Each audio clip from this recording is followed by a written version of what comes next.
Hi Colts! Hi Colts.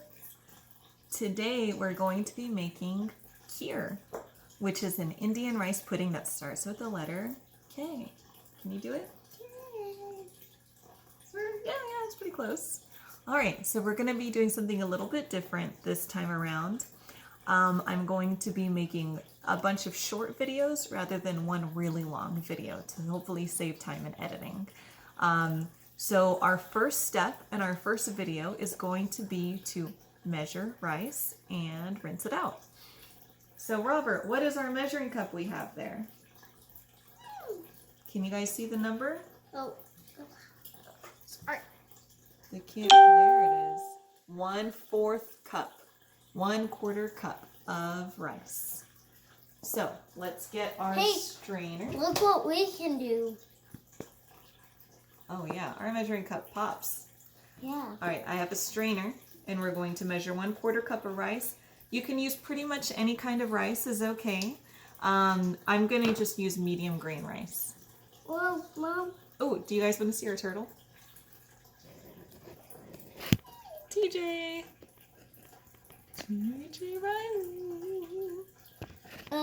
Hey, He lives next to the sink. yeah, he really likes it there when I feed him. He's so cute. Okay. Mom. Mm-hmm. Where's the? You said I could hold it. All right, you hold it and dump it into here. All right, now I'm gonna move the camera so that they can see. We're going to rinse this rice until it runs clear. The water should be totally clear.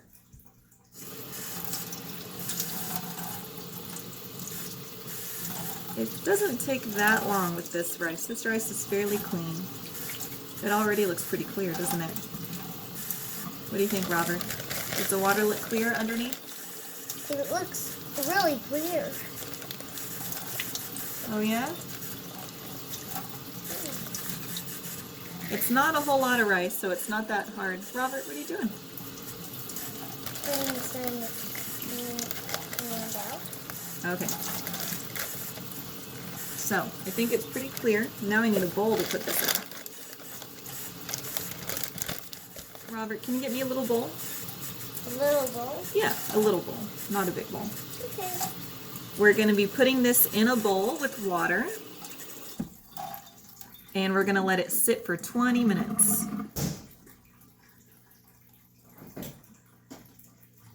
Oh, actually, honey, I have a bowl right here. My bad. All right, so I'm going to put it in this bowl. And I'm going to add water to cover it, plus some more. So, you can see it's got lots of water in it. And it's going to sit there for 20 minutes before our next step. Okay, see you then. Okay, hi Colts. Now our rice has been soaking for 20 minutes. So the next step is to strain it out. Let me tilt it down so you can see what I'm doing. Whoa, that might not be good. Okay, so I have my strainer, my bowl of rice.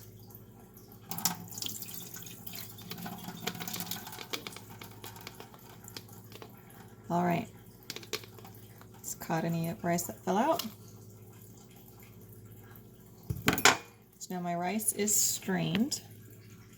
That's what it looks like right now. And I'm going to pour it into my rice pot.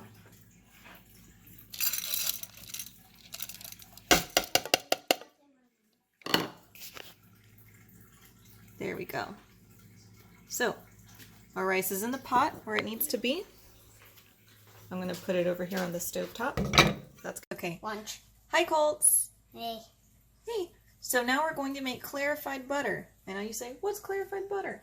What's clarified butter? I'm glad you asked, Robert. It is butter that has been clarified of the extra milk fats that can burn if you cook it for too long. Have you ever noticed when you're sauteing food with butter, sometimes it gets brown and it smells kind of funny and it doesn't taste very good? Well, we're going to clarify our butter so that that doesn't happen. So, it's pretty simple. Y'all come watch. All right, can we see? Oh, hey, Hey, Mom. What? What's that rock? This is a molcajete, and this is a comal, and these are some Mexican cooking things, but we don't need to worry about that right now. Mom, just say it in English. That I don't know what the word is for it in English. Okay, so I'm going to cook my butter. She meant to say for that was, it's a pan. Mom, please. Ooh, fire. Mom. We have to be really careful around fire, right, Colts? Mom, please don't put it right there. I won't. So only touch where your parents tell you you can touch, which means the handle here is safe, and a spoon would be safe to touch. We don't really need a spoon for this, though, because all we're doing is heating up the butter. You're gonna knock me over. Sorry. All we're gonna do is heat up the butter until it melts. Oh, and this is about a tablespoon, maybe a tablespoon and a half. So we can see. Let me switch to the other camera so I can see better. All right, that's easier for me to see. So the butter is getting melted, and there's little white specks at the top of it. That's what we don't want. Hey, Mom, did you say you needed this? I don't. Yeah. Okay, so while that's melting, I'm going to get our strainer that we were using earlier and just put it on top of our rice pot, because we're going to put the butter right into the rice, and then we're going to start cooking the rice. How's that butter looking? Looking better. Almost done. Okay, and in the rice, I am going to... Okay, so we have the butter cooking, we have the rice there ready. I'm going to add some cinnamon to it, only because I don't have cardamom, which is what you would usually add, but I'm going to use cinnamon because it kind of makes it taste like horchata. Can I smell? It looks like it's pretty much melted. Can you see? I'm turning off the burner. So we've got the white part of the butter on top and the yellow part that we want on the bottom. And I'm just going to separate it like this. So we see these white foamy bits. We don't want that in our kheer because it's going to burn and taste kind of funny. Okay, now I'm going to add cinnamon. Smell it? Ha! You want to add some? Oh, hold that. I don't really measure. You just kind of do what you think looks right. Yeah? All right, I think that's good. All over the rice. All over the rice. Should we add some cloves too? What are cloves? It's another spice. Okay. We're going to add a little bit of cloves, not too much. Wow, Mom, that's a really cool thing. Cloves are really strong. I'm going to add this myself, okay? Can I smell it? It's strong. It's a strong smell. I wish I had cardamom, but I don't have it. I would highly recommend that, as that's a typical Indian spice that was used in this dish. Okay, hey, Colt, that almost pushed all of my nose air back. I'm going to use this scraper spoon because it's got a flat top, and I'm going to be able to scrape it really well. I want to skate. All right, go ahead. Now, I'm going to turn on this stove, which means it's going to get hot, okay? Okay. Ooh, that sure is hot for me. So we're going to cook this rice and cinnamon and cloves in the butter only for like a minute or two so that you can kind of smell it, and then we move on to the next step. Oh, Mom, we should keep it in the middle so the rice could get burnt. Okay, so where are we allowed to touch, Robert, where it's not hot? Can we touch the spoon? Can we touch the handle? Can we touch the grate? Can we touch the stove itself? No. Can we touch this? Parents can touch this, you can't touch this. But this is going to get really hot, and this is going to get really hot. And the pot will get hot. The handle and the spoon handle are fine. And if you lose your balance, what can you grab onto?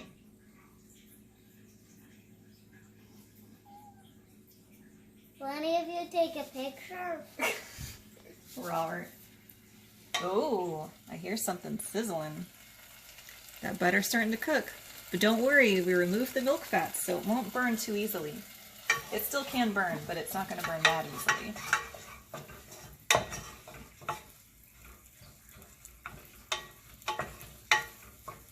Mom, might have heated up that butter for too long.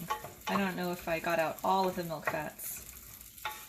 It's fine, Mom. Just You heat up. learned from your mistake. Yes, we'll learn from this mistake. And my mistake was you heat up the butter until it just melts and not more than that. I heated it up too long because I was talking to Robert. Mom, So, did you only say that part was going to be hot? this and this and this is hot. Ooh, you can smell it, right? Yeah. Oh, hey, Mom, just to let you know, over here is not hot. It will get hot though. All right. Yep. The spoon is warm because we had it sitting there, so that makes the spoon warm. But we'll just hold it up here. Okay, so I have 1 liter of milk. And that might seem like a lot of milk for 1/4 cup of rice, but this is how you make it. I'm going to pour in the milk.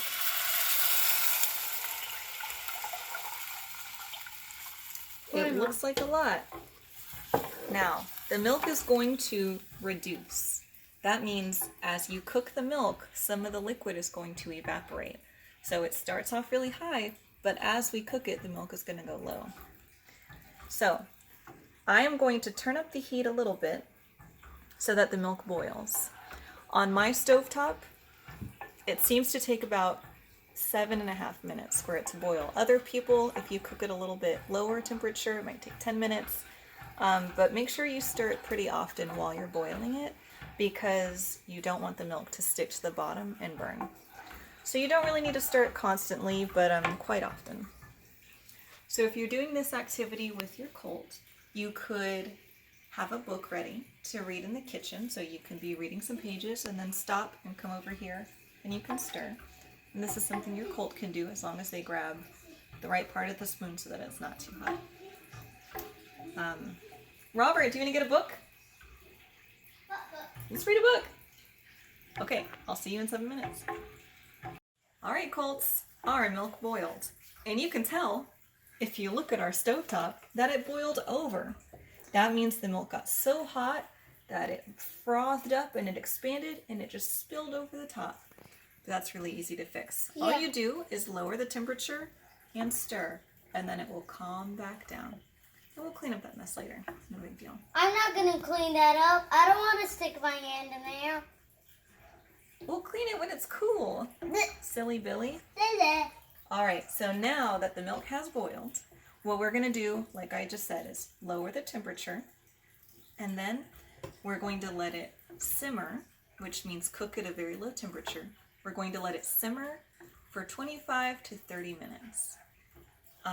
However, you do have to keep stirring almost constantly. I would say every couple of minutes you should give the pot a good stir, scraping the bottom, scraping the sides. Hey, Mom, I got an idea. And you need to do that. You need to talk to me when the camera's not filming, okay?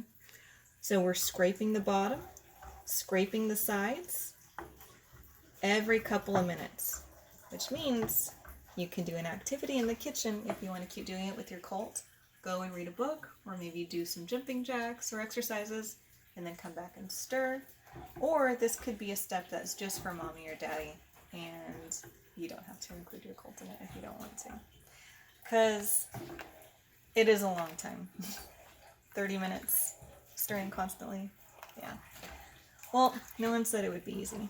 Did I say it would be easy? I might have said it would be easy. It is technically, it just takes a long time. Okay, so I'm gonna set my timer. There, that's about right. And we'll keep stirring. All right, see you in 25 minutes. All right, well, okay, it's been about 25, 26 minutes that this has been simmering and I have been stirring it. And you can see that the milk has reduced. It has gotten lower than where it started. And it's gotten a little bit thicker. Not a lot thicker, but a little bit. Our next step is going to be to add some sugar. So I'll leave it here. I think that's... Okay, so I have added a 1/4 cup of sugar, and now I am stirring it and simmering it until it dissolves, or about 5 more minutes. and then it will be ready to eat pretty much. As it cools off, so after 5 minutes, I'm going to turn off the heat, and as it cools, it's going to get thicker. And you can eat it while it's warm. That's how my husband prefers it, but I like it when it's cold. So I'm going to pour him a bowl, and then I'll put this Kheer in the fridge for a few hours, and I'll eat it cold. Because as it gets cold, it gets even thicker. So it has a really nice gooey consistency. But yeah, the flavor's pretty mild. The more that you let the Kheer sit in the fridge, so if you eat it like the next day and the day after, the spices really come out even more. So it actually tastes more flavorful the following day. But it's good at any time, really. So I will let you know how it is whenever it's cooled off. Okay, now the Kheer has cooled down enough to serve it. I'm going to pour it into this cup. Ooh, chunky, chunky. So, you wouldn't believe that was only a 1/4 cup of rice, because it has filled this pan in this bowl. Look at that. It's hard for me to film. Steamy, sweet.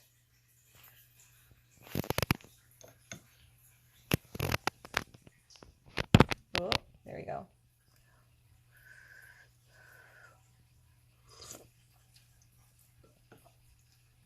It's good. All right, so it's a hot bowl of Kheer. I'm going to take this to Donnie, because that's how he likes it. The rest of this, I'm going to put in the fridge so it gets cold and gets really thick. All right, well, I'm just lighting a little. Okay, Colts, well, thanks for making Kheer with us. I hope you enjoyed it.